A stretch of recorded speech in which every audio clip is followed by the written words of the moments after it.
സ്നേഹപ്പെട്ട എല്ലാവർക്കും വേറിട്ട കാഴ്ചകളിലേക്ക് സ്വാഗതം. ചുണ്ടൻ വള്ളവും കഥകളിയും പപ്പടവും പോലെ കേരളീയം മാത്രമായ ഒരു ജ്ഞാന സംസ്കൃതിയാണ് കളരിപ്പയറ്റിന്റേത്. അന്യാപേക്ഷമില്ലാത്ത പാരമ്പര്യത്തിന്റെ ഈടുവെപ്പ്.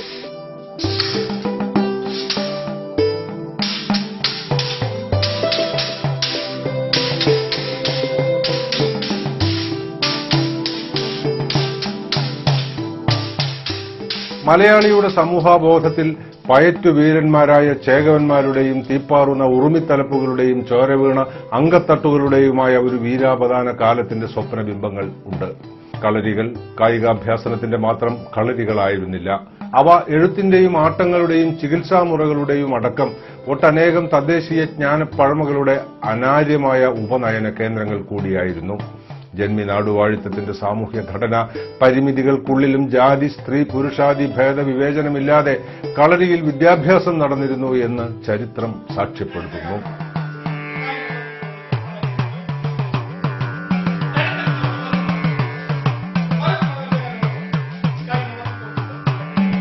കളരി സംസ്കാരത്തിന്റെ ഉൽപ്പന്നമായതുകൊണ്ട് തന്നെ ആവണം തച്ചോളി ഉദയനനും ആരോമൽ ചേകവർക്കും ഒപ്പം ഉണ്ണിയാർച്ച കൂടി വടക്കൻ പാട്ടുകളിലെ വീരനായികയായി തീരുന്നത്. എങ്കിലും ചരിത്രപരമായും സാംസ്കാരികമായും ആൺകോയ്മ പുലർത്തുന്ന അങ്കത്ത് കളരിയിൽ ഉണ്ണിയാർച്ച ഒരു സാമാന്യ പ്രതിനിധാനമല്ല തന്നെ. പുരുഷന്മാരുടേതു മാത്രമായ കളരി ഗുരുസ്ഥാനത്ത് ഒരു സ്ത്രീ സാന്നിധ്യം തീരെ അപൂർവമാണ്.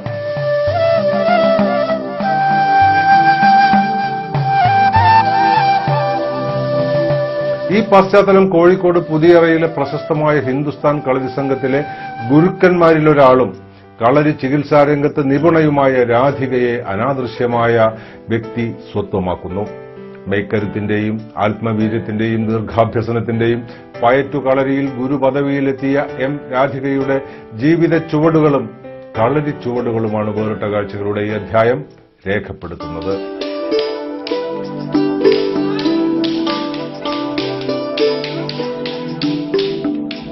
ഞാൻ ചെറുപ്പം മുതലേ കളരിപ്പയറ്റ് അഭ്യസിച്ചിട്ടുണ്ട്. എൻ്റെ അച്ഛൻ്റെ കീഴിൽ നിന്നാണ് ഞാൻ കളരിപ്പയറ്റ് അഭ്യസിച്ചത്. അദ്ദേഹമാണ് എന്നെ കൈ പിടിച്ചിട്ട് കളരിയിലേക്ക് ഇറക്കിയത്.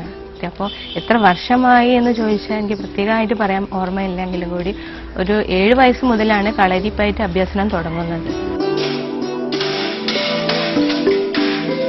ഒരു 25 വയസ്സിന് ശേഷമാണ് പഠിപ്പിച്ചു തുടങ്ങിയത്. അതുവരെ അച്ഛൻ്റെ കീഴിൽ അഭ്യസിക്കുകയായിരുന്നു.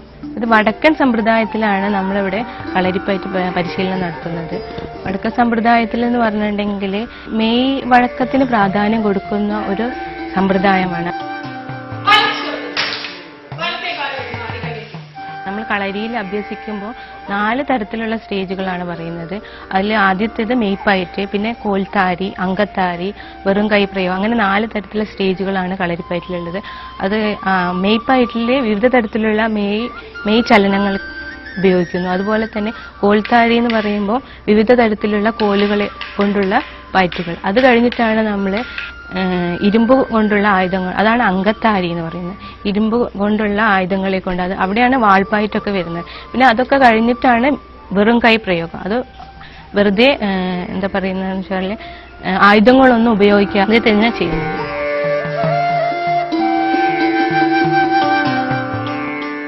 പുതിയ തലമുറയെ കൂടുതൽ താല്പര്യം ആരോഗ്യത്തിനെ പറ്റിയിട്ട് കുറെ ബോധവാന്മാരാണെന്നാണ് എനിക്ക് തോന്നുന്നത്. പെൺകുട്ടികൾ ഇപ്പോൾ ധാരാളമായിട്ട് വരുന്നുണ്ട് കളരി അഭ്യസിക്കുന്നതിൽ. നമ്മൾ കളരിപ്പയറ്റ് അഭ്യസനത്തിലൂടെ ശാരീരികമായിട്ടുള്ള സംസ്കരണം മാത്രമല്ല സാധിക്കുന്നത്, മാനസികമായിട്ടുള്ള നിയന്ത്രണം കൂടി സാധിക്കുന്നുണ്ട്.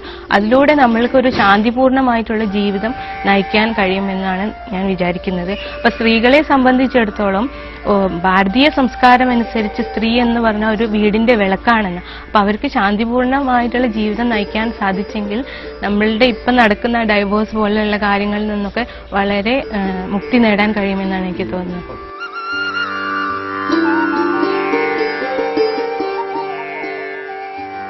മരക്കാവളപ്പിൽ സ്വാമി ഗുരുക്കളുടെയും ശാരദയുടെയും ഇളയ മകളായ രാധിക ഓർമ്മ വയ്ക്കുമ്പോഴേ അച്ഛനോടും ജ്യേഷ്ഠന്മാരായ ലക്ഷ്മണനും ശത്രുഘ്നനോടുമൊപ്പം കളരിയിലുണ്ടായിരുന്നു. പഴശ്ശിക്കലാപങ്ങളിൽ ഭീതി പൂണ്ട ബ്രിട്ടീഷ് സാമ്രാജ്യത്വം 19-ാം നൂറ്റാണ്ടിന്റെ തുടക്കത്തിൽ മലബാറിൽ കളരികളും ആയുധ പരിശീലനവും നിരോധിച്ചു. കോട്ടയ്ക്കൽ കണാരൻ ഗുരുക്കളുടെ നേതൃത്വത്തിൽ അദ്ദേഹത്തിന്റെ ശിഷ്യരായ ഗോവിന്ദൻകുട്ടി നമ്പ്യാരും കുഞ്ഞനന്തൻ ഗുരുക്കളും ദേശീയ സ്വാതന്ത്ര്യ സമരത്തിന്റെ ഭാഗമായി ഉയിർപ്പു നൽകിയ കളരിപ്പയറ്റ് ഈ രംഗത്ത് നവോത്ഥാനമായി തീർന്നു. പിന്നീട് ഗോവിന്ദൻകുട്ടി നമ്പ്യാർ ഗുരുക്കളുടെ ശിഷ്യനായിത്തീർന്ന സ്വാമി ഗുരുക്കൾ പുതിയറയിൽ ഹിന്ദുസ്ഥാൻ കളരി സംഘം സ്ഥാപിക്കുമ്പോൾ അത് സാമൂഹ്യവും രാഷ്ട്രീയവും ദാർശനികവുമായ ഈ നവോത്ഥാന മൂല്യങ്ങളുടെ അടിത്തറയിലായിരുന്നു. ഇന്ന് ഒട്ടനേകം രാജ്യങ്ങളിൽ നിന്ന് കളരിയുടെ ആയോധന മുറകളും ചുവടുകളും തിയേറ്റർ സാധ്യതകളും പഠിക്കാനെത്തുന്നവരുടെ ആധുനിക ജ്ഞാന രീതി ശാസ്ത്രത്തെ കൂടി ഉൾക്കൊള്ളാനും വിധം വിപുലമാണ് ഈ അടിസ്ഥാന മൂല്യബോധം. സ്വാതന്ത്ര്യ കാലഘട്ടത്തിൽ നമ്മളുടെ ബ്രിട്ടീഷുകാർക്ക് എതിരെ നിയമലംഘനം വരുത്തിയിട്ട് ഒരു ഹിന്ദുസ്ഥാൻ കളരി എന്ന പേരിൽ അന്നൊരു കളരി ഉണ്ടാവുകയും അദ്ദേഹത്തിന്റെ അവിടെ തന്നെ പഠിച്ച ഗോവിന്ദൻകുട്ടി നമ്പ്യാർ എന്ന അദ്ദേഹത്തിനാണ് അച്ഛൻ കളരി പഠിച്ചത്. അങ്ങനെയാണ് ഈ പാരമ്പര്യം നിലനിന്നത്. സ്വാതന്ത്ര്യ സമര സേനാനികളെയൊക്കെ എന്താ പറയുക വീരന്മാരാക്കി എടുക്കുന്നതിൽ കളരിപ്പയറ്റിന് വളരെയധികം പ്രാധാന്യമുണ്ടെന്ന്.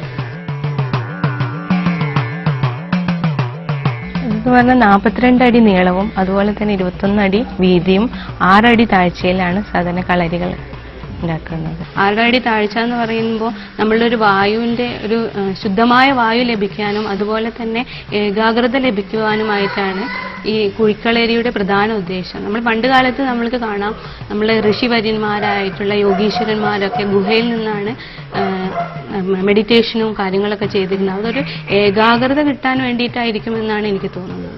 സാധാരണഗതിയിൽ നമ്മൾ പറയുമ്പോൾ 15 വർഷത്തോളമാണ് കളരി മുഴുവനായിട്ട് അഭ്യസിച്ച് തീരുന്നത്. ഇത് തീരുന്ന ഒരു കാര്യമല്ല. കളരിപ്പയറ്റ് എന്ന് പറഞ്ഞൊരു സാധനയാണ്. അപ്പൊ നമ്മൾ ജീവിതകാലം പഠിക്കാൻ അത്രത്തോളം പഠിക്കാനും ഉണ്ട്. നമ്മൾ കളരിയിൽ ഇറങ്ങി ചെല്ലുമ്പോൾ ഓരോരോ കാര്യങ്ങൾ നമ്മൾ പുതിയതായിട്ട് പഠിച്ചെടുക്കുക ചെയ്യുന്നത്. അപ്പൊ ഒരു ജന്മായുസ് മുഴുവൻ പോരാന്നാണ് എനിക്ക് തോന്നുന്നത്. എല്ലാ രാജ്യത്തു നിന്നും വരാറുണ്ട്. ചിലി, അതുപോലെ ജർമ്മനി, ഫിൻലാൻഡ്, അവിടെ നിന്നൊക്കെയാണ് കൂടുതലായിട്ട് ആളുകൾ വരുന്നത്. Well, I feel very good, being very well received, masters and advanced students, very good quality, technical and also human, which is more important. And I've been feeling very good in family environment and working hard, practicing and learning. Well, I've been working always in plays related to physical work, and I always been interested in how you materialize with the body all wishes, all ideas you have, and you can express things to people.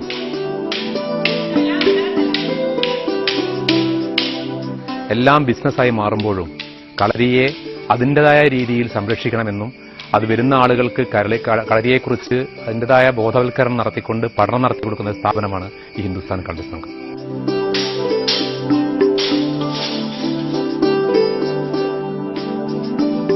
സ്ത്രീ എന്ന ശരീരശാസ്ത്രപരമായ വ്യതിരിക്തത ഒഴിച്ചാൽ കളരിപ്പയറ്റിന്റെ പഠന പ്രയോഗങ്ങളിൽ പുരുഷനുമായി താരതമ്യപ്പെടുത്തുമ്പോൾ ഒരു കീഴാള നിലയും തനിക്ക് അനുഭവപ്പെട്ടിട്ടില്ലെന്ന് രാധിക അവകാശപ്പെടുന്നു.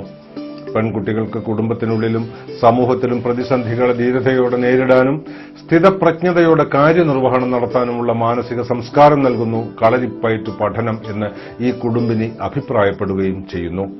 ഭർത്താവായ ഡോക്ടർ ലാൽകൃഷ്ണയും സഹോദരരും കർമ്മരംഗത്ത് പുലർത്തുന്ന സമഭാവന, തികഞ്ഞ സഹകരണവും തന്റെ പിൻബലവുമായി രാധിക തിരിച്ചറിയുന്നുമുണ്ട്.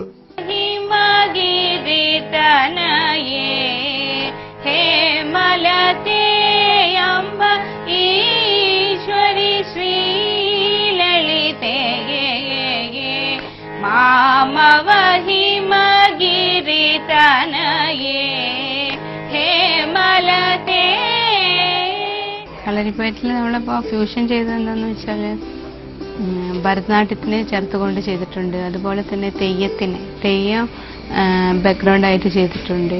അതുപോലെ കതിവനൂർ വീരൻ എന്ന് പറഞ്ഞിട്ടൊരു സംഭവം ചെയ്തു. പണ്ട് കാലത്ത് വീരൻ എന്ന് പറഞ്ഞിട്ടുണ്ടെങ്കിൽ ഒരു യോദ്ധാവായിരുന്നുവെന്നും അദ്ദേഹം പുനർജനിച്ചിട്ടാണ് തെയ്യമായിട്ട് മാറി. ആ ഒരു സങ്കല്പം വെച്ചിട്ട് നമ്മൾ തെയ്യം ചെയ്തിട്ടുണ്ടായിരുന്നു. പിന്നെ നമ്മൾ ചെയ്തത് കണ്ടംപററി ഡാൻസ് അവർക്ക് വേണ്ടിയിട്ടാണ് ചെയ്തിട്ടുണ്ടായത്. അപ്പോൾ അവരൊക്കെ എല്ലാവരും കളരീൻ്റെ മൂവ്മെന്റ്സ് ആണ് സാധാരണയായിട്ട് ഉപയോഗിക്കാറുള്ളത്.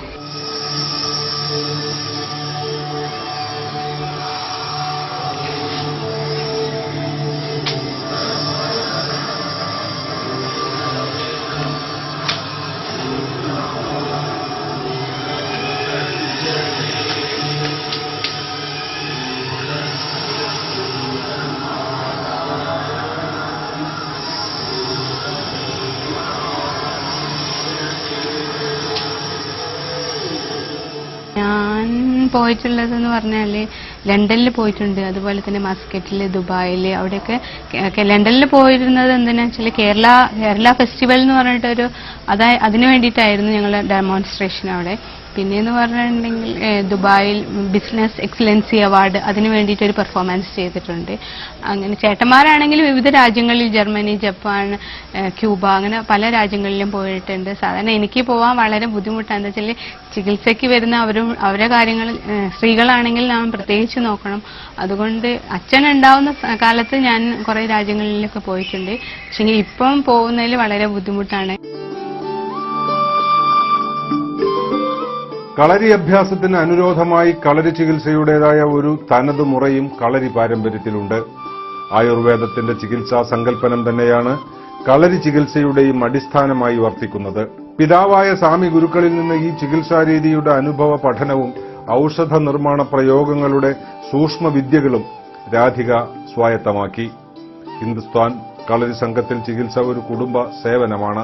ഗുരുവീരശ്രീ സ്വാമി ഗുരുക്കളുടെ ഭാര്യയും മക്കളും മരുമക്കളും പേരക്കിടാങ്ങളും കൂട്ടായി പങ്കെടുക്കുന്ന ഈ സംഘയത്നത്തിൽ രോഗശമനം ഒരു സ്വാഭാവിക പ്രക്രിയയായിത്തീരുന്നു.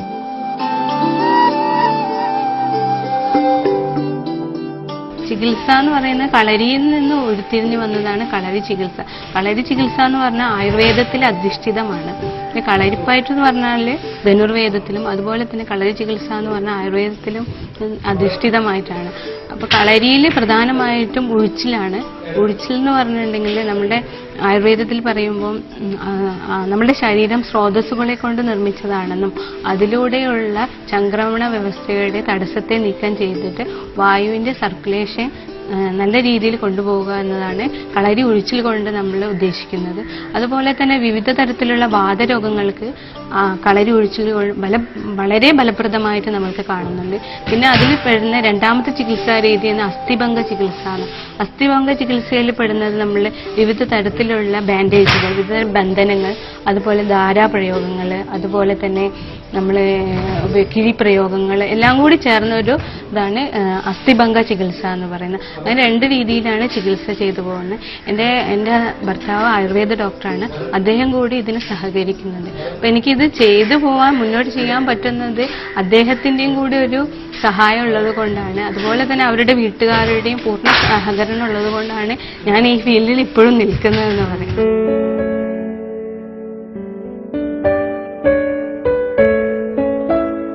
മുട്ടയുടെ വെള്ളയിൽ മരുന്ന് അരച്ചിട്ട് അതൊരു തുണിശീലയിലാക്കി അതൊരു ബാൻഡേജ് ചെയ്ത് ഒന്നരാടം മാറ്റി കെട്ടുന്ന ഒരു രീതിയാണ്. അപ്പം അതുകൊണ്ട് നമ്മൾ ഉദ്ദേശിക്കുന്ന ഹീലിംഗ് പ്രൊമോട്ട് ചെയ്യും, ഇൻഫ്ലമേഷൻ പോവും. അതൊരു വേദനാ സ്ഥാപനം എന്ന് പറഞ്ഞൊരു കൺസെപ്റ്റ് ഉണ്ട് ആയുർവേദത്തിൽ. വേദനയെ കുറയ്ക്കുക, പിന്നെ അസ്ഥിസന്ധാനം, ഇതൊക്കെ ആയുർവേദത്തിൽ ഉപയോഗിക്കുന്ന ചില ടെർമിനോളജീസാണ്. വ്രണരോപണം, ഈ വ്രണരോപണം എന്ന് പറയുമ്പോൾ അത് ഈ ചതഞ്ഞ ടിഷ്യൂസിനെ ഹീൽ ചെയ്യുക. അസ്ഥിസന്ധാനം എന്ന് പറഞ്ഞു കഴിഞ്ഞാൽ അത് എല്ലിൻ്റെ ഉണക്കിലെ സഹായിക്കുക. വേദനാസ്ഥാപനം എന്ന് പറഞ്ഞു കഴിഞ്ഞാൽ വേദനയെ കുറയ്ക്കുക. ഇങ്ങനെ 3 തരം രീതികളിൽ കൂടിയാണ് ഈ മെഡിസിൻ ആക്ട് ചെയ്യുന്നത്.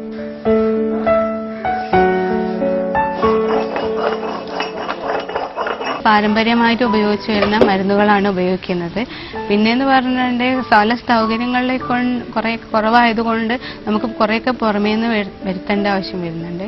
പിന്നെ ഞങ്ങളെല്ലാവരും കൂടി ചേർന്നിട്ടാണ് മരുന്നരിക്കലോ മരുന്നുണ്ടാക്കലോ കിഴിക്കായാലും തൈലം കാച്ചാലാണെങ്കിലും അതുപോലെ തന്നെ വിവിധ തരത്തിലുള്ള രസായനങ്ങളാണെങ്കിലും നമ്മളെല്ലാവരും കൂടി ഇരുന്നിട്ടാണ് ചെയ്യാറ്. വീട്ടിലെല്ലാവരും അങ്ങോട്ടും ഇങ്ങോട്ടും സഹകരിക്കുന്ന വ്യക്തികളായതുകൊണ്ട് ഒരു പ്രയാസം തോന്നാറില്ല ഉണ്ടാക്കുന്നതിൽ. എല്ലാത്തിലും അച്ഛൻ്റെ ഒരു ആത്മധൈര്യം തന്നെയാണ് രാധികനെയും ഈ മേഖലയിലേക്ക് വരാനിടയാക്കിയത്. പിന്നീട് രാധിക നിരന്തരം ഇവിടെ നടന്നുകൊണ്ടിരിക്കുന്ന കാര്യങ്ങൾ നിരന്തരം കണ്ടുകൊണ്ടിരിക്കുകയാണ്. അതിൽ തന്നെ രാധിക അങ്ങനെ ഒരു തീരുമാനം എടുത്തു, കളരി പഠിപ്പിക്കുക, കളരി ചികിത്സ ചെയ്യുക. പ്രത്യേകിച്ചും സ്ത്രീകളുടെ ഇടയിൽ ഇങ്ങനത്തെ കാര്യങ്ങൾ ചെയ്യുന്നവർ വളരെ കുറവാണ്. അതോടൊപ്പം തന്നെ രാധികയ്ക്ക് ഭാഗ്യവശാൽ ഭർത്താവായ ഒരു ആയുർവേദ ഡോക്ടറെ തന്നെ കിട്ടി. അതുകൊണ്ട് ഈ മേഖലയിൽ തുടർന്നു പോകാനും സാധിച്ചു.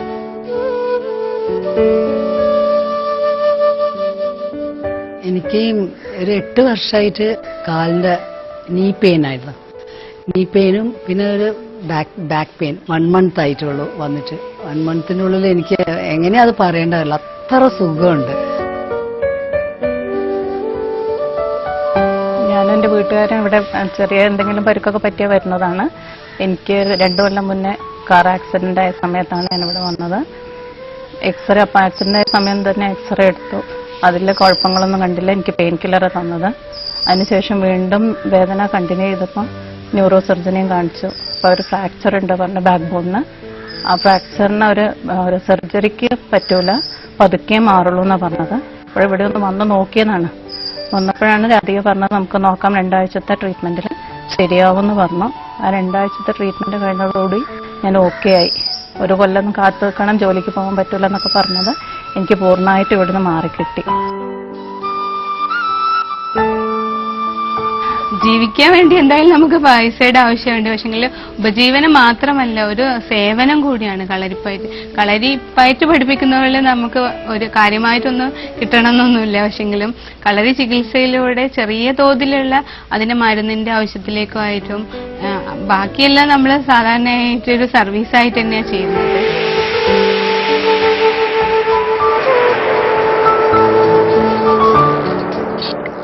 കേരളത്തിന്റെ മധ്യകാല ചരിത്രത്തിൽ എപ്പോഴോ ഉദയം കൊണ്ട കളരിപ്പയറ്റിന് ആധുനിക ലോകത്തിൽ വ്യത്യസ്തമായ സാമൂഹ്യ ധർമ്മങ്ങളാണ് നിർവഹിക്കാനുള്ളത്. സ്വാതന്ത്ര്യ സമരത്തിന്റെ സാമൂഹ്യോർജ്ജം ഉൾക്കൊണ്ട് സ്വാമി ഗുരുക്കൾ തുടങ്ങിവെച്ച പ്രതിരോധത്തിന്റെയും പോരാട്ടത്തിന്റെയും പ്രസ്ഥാനത്തിന് വർത്തമാനകാലത്ത് സാമൂഹ്യ ബോധവും ശാരീരിക മാനസികാരോഗ്യവുമുള്ള പുത്തൻ തലമുറകളെ ആകൃതിപ്പെടുത്താനാവുമെന്ന് രാധിക പ്രതീക്ഷിക്കുന്നു. പുതിയ കാലം പുതിയ പോരാളികളെയും ആവശ്യപ്പെടുന്നുണ്ട്.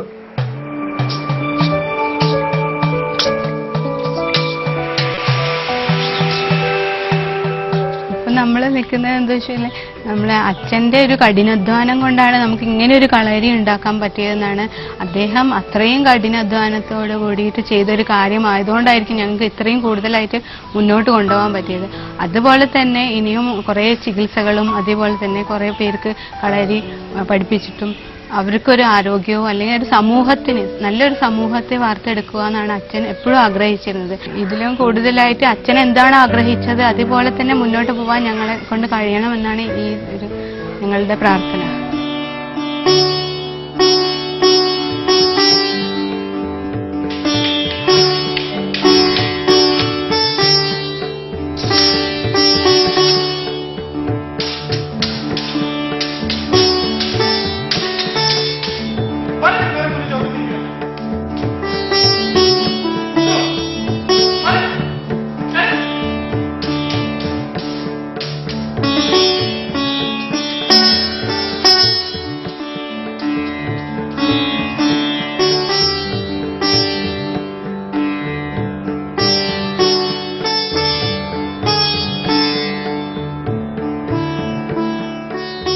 വേറിട്ട കാഴ്ചകളിൽ ഒരാളെ നിങ്ങൾക്കും അറിയാമല്ലോ. നമ്മിലൊരാളായി, എന്നാൽ നമ്മെപ്പോലെയല്ലാതെ നമ്മോടൊപ്പം ജീവിക്കുന്ന ഒരാളെ, അവരെ പറ്റി ഞങ്ങൾക്ക് എഴുതുക. അതുപോലെ തന്നെ നിങ്ങളുടെ നിർദ്ദേശങ്ങളും അഭിപ്രായങ്ങളും അയക്കേണ്ട വിലാസം: വേറിട്ട കാഴ്ചകൾ, Kairali TV, Kairali towers, university post, Thiruvananthapuram 34.